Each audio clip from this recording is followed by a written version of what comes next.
मित्रांनो बघू शकताय पाऊस पडल्यामुळं इथं आपण एक्सरसाइज चालू केलं. ही एक्सरसाइज तुम्ही बघू शकता. इथं थोडं वल्ल वगैरे असल्यामुळं आणि धूर केला आहे. का तर धूर यासाठी केला आहे की इथं मच्छर भरपूर आहे आणि मुलांना मच्छर चावला त्यासाठी आम्ही धूर केला आहे.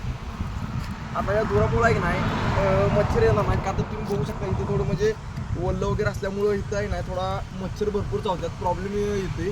हे आपल्या मुलांचं सगळं प्रॅक्टिस चालू आहे. तिकडे बी चालू आहे, इकडे पण चालू आहे. हे तुम्ही बघू शकताय.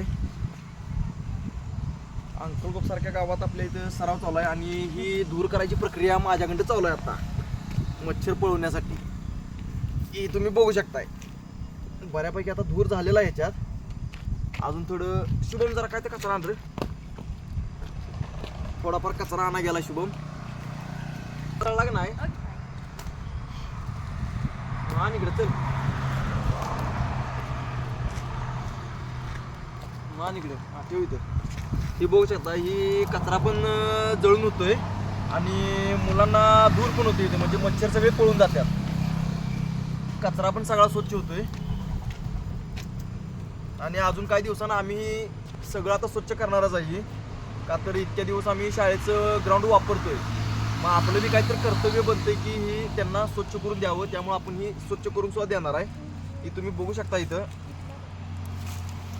हे जाळ झाल्यामुळं आपण आता ह्याच्यावर टाकणार आहे. का तर आपल्याला धुराची गरज आहे, जाळाची गरज नाही. आपल्याला धूर पाहिजे बघा. हे आता धूर झाला.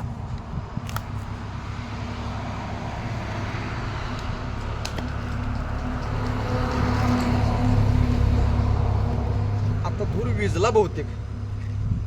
आपण त्याला पुन्हा एकदा जाळणार आहे.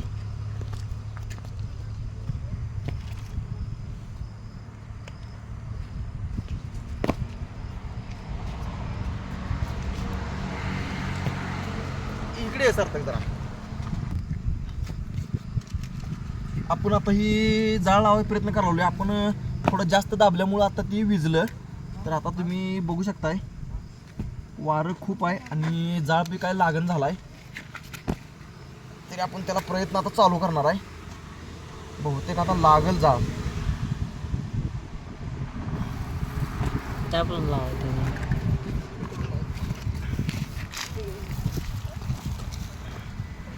हे बघ प्लॅस्टिक आलंय. बघूया थोडं प्लॅस्टिकचे धूर पेटते का बघूया आपण. ते बघा मित्रांनो यानं पेट घेतलाय आता. बऱ्यापैकी पेट घेतलंय यानं.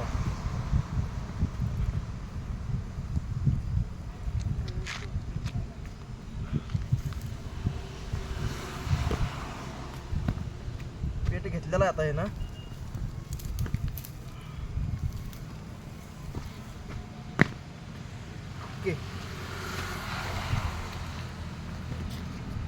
अशी आता ही धुराची सिस्टीम झालेली आहे. ती बघा पडली तिथं आहे का अशी पडली बघा ती. आता आपण ह्याच्यावर पेट घेत असल्यामुळे आपण हे टाकतोय तुपाला ह्याच्यावर.